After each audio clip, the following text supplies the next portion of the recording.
tu sai, sono siciliano. La mia madre è nata a Sicilia, ma sono nato qua. Anyway, I wanted to talk about something a little controversial today. Ooh, not so different than what we usually do, is it? But I need to discuss it in a way that YouTube is not going to send me into the shadow realm, so hopefully you can follow along. Anyway, I'll preface by saying, if you're on this channel, I'm going to assume that you accept genetic truths, genetic realities. If you haven't, and somehow you wandered onto this channel as a nomad, well, good luck, you're in for a treat. Anyway, once you accept these genetic truths, there's obviously a lot of consequences that follow this, some of which are going to be emotional, because when you understand how everything works, you understand that some people might get unfair treatment, other people might get, advantage treatment compared to you while you're putting in the same effort, and this could obviously lead to a lot of frustration, which is a completely natural feeling. It's completely natural to feel that frustration. Anyway, let's think of a hypothetical, right? Let's say there's two islands. Let's say island one has a certain set of people. They're born with a certain set of genetics, and there's island two. And these people are born with vastly different genetics. And island one people, it just so happens that their genetic predispositions through the years of evolution have allowed their civilization to prosper in various ways. The civilization has not only become more attractive, it's become a lot safer, it's become filled with altruism and sympathy, people helping each other, people not wanting to hurt each other, people not wanting to commit crimes on each other and cut corners. And then let's take island two. Island two has vastly different people, and these people don't have these genetic predispositions. Unfortunately, island two, the people who have developed over the many years of evolution and civilization, these people unfortunately are at less fortunate genetic predispositions in various ways. And some of these predispositions will make them more inclined to commit crime, more inclined to want to hurt others or cut corners, things that would just lead to a net negative for society. Now let's say, hypothetically, Island 1 has decided that the leaders of Island 1, not Island 1 as a whole, but the leaders at the top of Island 1 in control of everything have decided that the people of Island 2 deserve to be let into Island 1 because perhaps it fits some agenda of theirs, and these people who are, let's say it's a democracy, these people who are voted into position are voted into position as a consequence of altruism being popular in the gene pool in this environment. These people want to see others be helped, which is a good thing for a society overall, but it does have some consequences in that overly altruistic animals can be taken advantage of. In Richard Dawkins' book, The Selfish Gene Principle, there's a tit-for-tat concept where the most successful organism operates on a tit-for-tat basis, and overly altruistic organisms will be penalized. Now, it depends what environment that organism exists in. If an organism exists in an environment with mostly altruistic genes, mostly organisms that are going to forgive rather than retaliate, then an organism that is more inclined to cheat and take advantage will prosper in that environment. and the organisms that are overly altruistic are going to die out because they're going to be taken advantage of. And then over time, little by little, it'll begin to even out, and tit-for-tat will eventually once again dominate as the more equal playing field, which is the ideal. It is the ideal for all species, it seems, for evolution, tit-for-tat basis. So anyway, this leads me to say that these people in Island 1 are very altruistic because they've been surrounded by altruistic people. For the hundreds and thousands of years of evolution, they have been surrounded by people who are altruistic. They want to help each other, they care about each other, and they have good morals. Morals are subjective. That's a whole topic to go into another day. But as a consequence, they voted in these people into position who are going to act in altruistic ways. At least it seems that way on the surface. Perhaps they have some ulterior motive. But on the surface, the average person who is voting for these policies and the people in power who are implementing these policies, it's because they're trying to be good people. They're not trying to be bad people. They're just naturally altruistic, and they can't help it. You know, that's just how they're born. And again, that's a good thing. It's a good thing that a society is filled with altruism, but it can become damaging to that particular species of Island 1, that particular demographic of Island 1, if then the cheats, the ones who are less altruistic, then come into that society, because then they will take advantage of those systems and the overly altruistic people. Anyway, so now that you understand this, let's say these people, the elites at the top, the ones in control of Island 1, whatever their agenda is, they somehow got into power and they want to invite over the people from Island 2. Now, whether it's because they think the people of Island 2 are going to be more likely to continue to vote for them and keep them in power, or some other agenda, it doesn't matter. The fact is that they want to invite over people from Island 2, and all the people in Island 1 have no control over this. They don't have the option to do anything about it, unless, of course, one were to want to lead some kind of a revolution and overthrow the elites and amass sufficient influence to do such a thing, which is a very rare thing and very difficult thing to achieve. We see it on YouTube, like some figures have gotten very big in doing that, but it's very hard, and the average person is not going to be able to do this. Anyway, so the point is that this is something that is beyond the control of the overwhelming majority of people. Only very, very few outliers have a degree of control over this, and that's if they dedicate their entire life to it.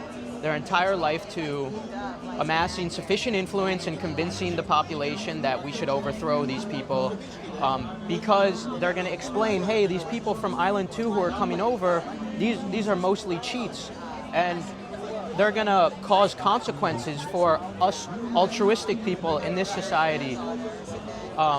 That's the only degree of control they could have. They would have to do something to that high degree.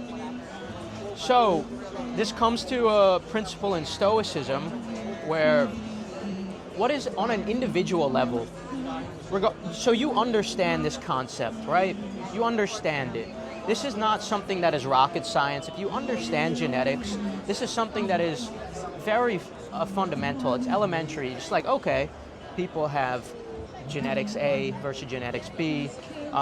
There's consequences to that. Okay, we got that. We understand that. But you recognize the consequences. Can you do anything about those consequences? You can't. Unless you're going to lead a revolution, unless you're going to try to be one of the people that amasses that large cult following. But for the average person, this is not going to be the case.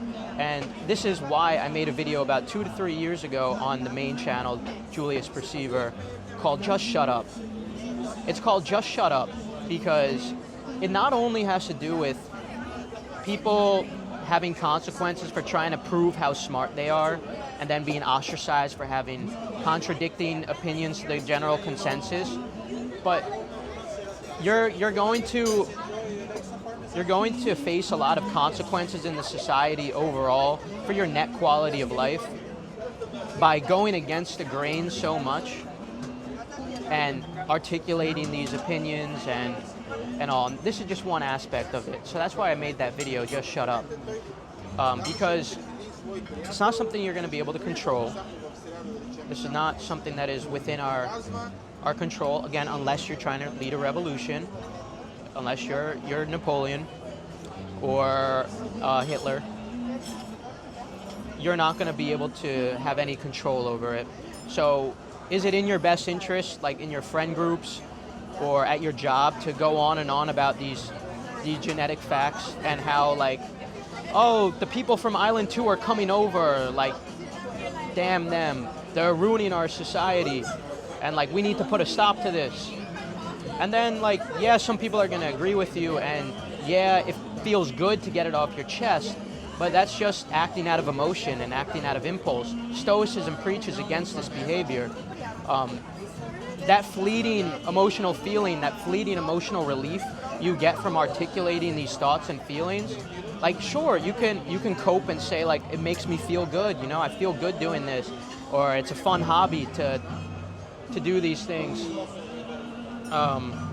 You can tell that to yourself, but you have to also weigh the pros and cons. Like, it's going to lead you to be ostracized in certain groups. It's going to make you be less likely to get certain job opportunities and whatnot. So there is plenty of net benefits to just shutting up, because you don't have control over the situation. So just shut up. This is why I don't involve myself in politics, because I have no control over it. Like, yeah, you can vote, but your vote is a negligible amount of control versus the amount of output and energy and time that's required to go into it.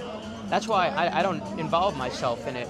Like, I recognize these genetic truths, but I don't involve myself in politics, especially because, like, both of the parties, they don't fucking understand these truths either. On both sides of the spectrum, they're fucking wrong. One side is more wrong than the other, but they're both wrong. They both deny it to a degree.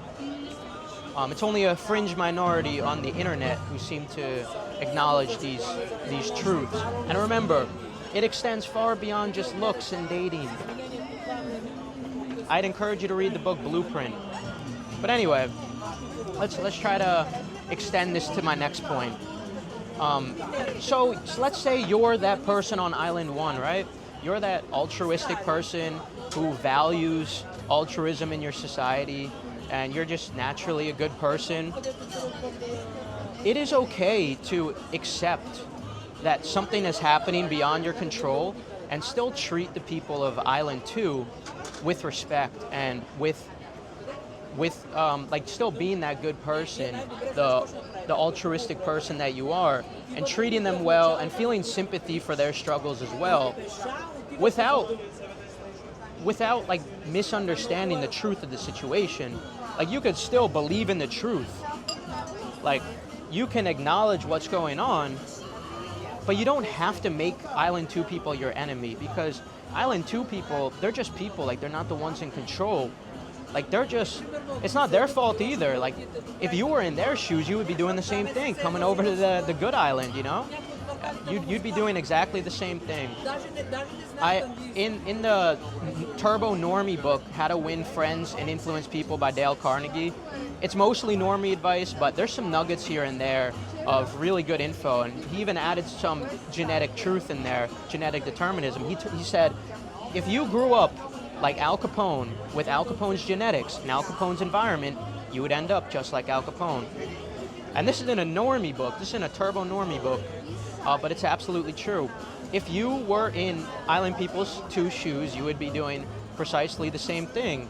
And let's say you had those genetics to be a cheat, then you'd also be a cheat as well. Now, of course, it makes sense for Island 1 people to be upset by this. It makes perfect sense. Like, that is a natural feeling, and to be upset by unfair things, like, let's say the Island 2 people are getting DEI advantages, you know, they're getting like job opportunities that you're working just as hard for. it's gonna make you feel upset. You're gonna feel like jaded. It's unfair, and that's understandable. That is true, and you can recognize that truth, but at the same time be stoic and control your emotions and not let it affect your tit-for-tat behavior, because it's going to make you turn into a purely retaliatory and tat-oriented only person, and you can't let that happen to you. You have to remain tit-for-tat. And what does that mean? It means, let's say the Island 2 people come over, and let's say the Island 2 people do cheat you. Let's say one of them does wrong you. That doesn't mean you just turn your cheek and you be overly altruistic and you allow them to take advantage of you. No, you retaliate then. But you don't start off with cheating. You don't start off with doing the wrong thing. That's not necessary. The ideal way for an organism to prosper is tit for tat. And this is exemplified in all of the programmatic studies they've done on it. Like over a long enough period of time, tit for tat always prospers. And so when an Island 2 person comes over, you treat them with cooperation at first. That was the word I was forgetting. You treat them with cooperation first. You give them the benefit of the doubt first. You don't make them your enemy first, even though you recognize the situation. Like, yes, we know what's happening.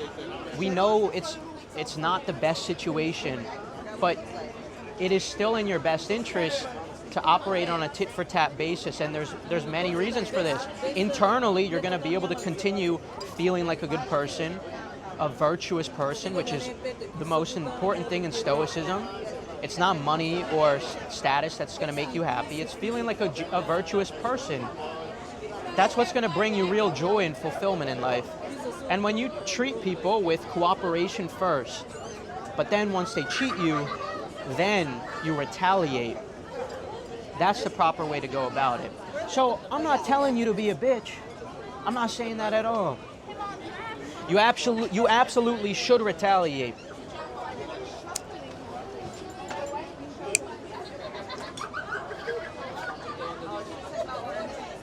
If somebody wrongs you, somebody takes advantage of you, which is certainly going to be probable with these Island 2 people because they're predisposed to this behavior.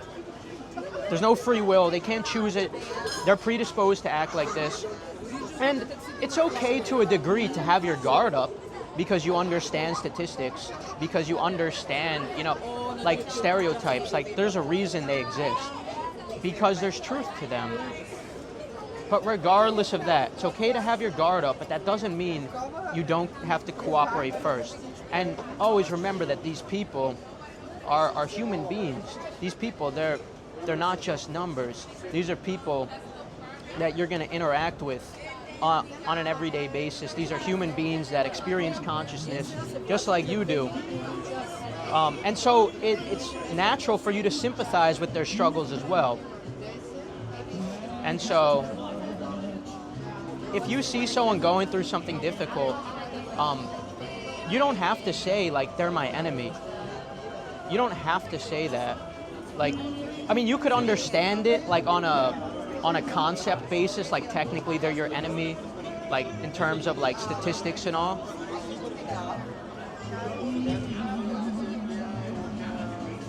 But don't misunderstand that term enemy and take it on, like, an emotional level. And like an individual level, if that makes sense.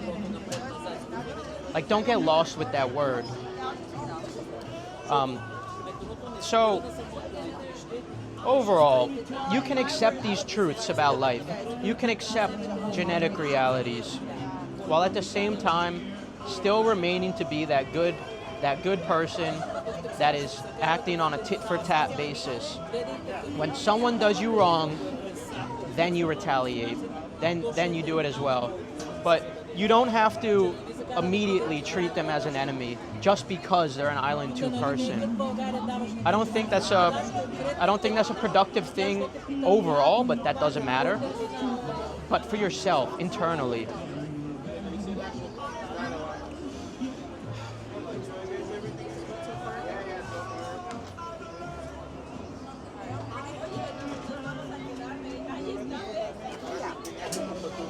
So yeah, I'd encourage you to read Richard Dawkins' Selfish Gene Principle. I forget what chapter it is exactly where he discusses tit-for-tat and game theory. But and I do acknowledge that when there's more and more Island 2 people and there's more cheats in the system, then the people who are tit-for-tat will even struggle to a degree. I do acknowledge that. But I don't think we're at that level yet. I don't think we're at that level yet where you need to start being a cheat first. I think there is a way for us to remain tit-for-tat and start off by being a good person, start off by treating people with respect, giving them the benefit of the doubt, regardless of the statistics that you know. So yeah, it comes down to the turbo normie quote of don't judge a book by its cover. Even though we acknowledge the statistics, even though we acknowledge truths about the world, everyone's different, you know, like, even though it might be more common for a certain person, like an Island 2 person, it's more common for them to be a certain way. I would encourage you, or, you know, I'm not encouraging you to do anything, just the way I personally live. I give them the benefit of the doubt. And I try to be a good person first. And then if they cheat me, then I retaliate. Okay? That's just how I live, okay? I recognize these truths about the world, but I don't like the idea of taking it on a personal level. That's just how I live, and that's precisely why you've seen on this channel, I feel sympathy for everyone. I feel sympathy for, like, all the sub-5s who are going through this shit. And in fact, when you recognize the certain genetics that the Island 2 people have, it even makes me more sympathetic towards those people, because they didn't choose to have these traits, especially like in the looks department. So their struggle might be even greater than the Island 1 sub-5. You know what I'm saying? And so it makes me feel bad for those people. And I'm not saying the way I think is right or wrong. I'm just saying this is me. This is Julius Perceiver. This is why I feel sympathy for everyone. And I'm not picking and choosing who I feel sympathy for, okay? This is why I see life fuel in various examples. This is why I see life fuel. I see it as like, I'm happy for any sub-5. There's no sub-5 that's my enemy. Just because they're a certain way. But again, this is just me. You might be different. Maybe you're more like an Island 2 person in terms of your lack of altruism. Maybe you're just not that sympathetic and nice of a person. And hey, maybe then it's true to your biology to live on a mostly cheat basis, and you live that kind of way. And to that, I'd say, you know what? Live true to your biology, do your thing. I'm just explaining how I live. So you understand why I feel the way I do about certain people.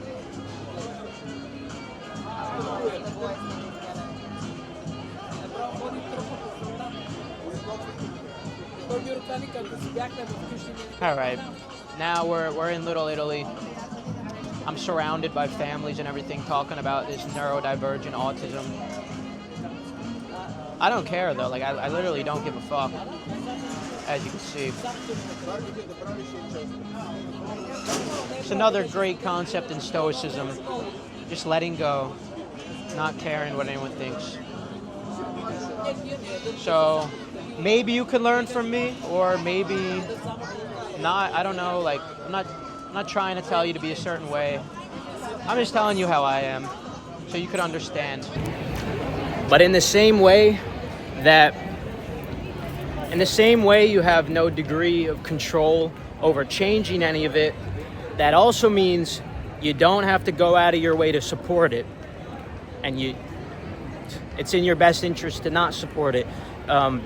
You don't have to support those things just because you're altruistic, because then that would be it wouldn't be in your self-interest.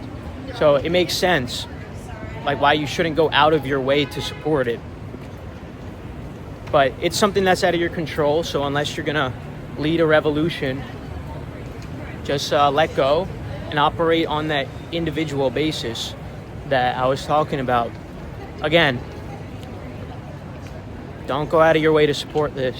Like, don't make efforts and expend your own energy to support something that would be counterproductive to you.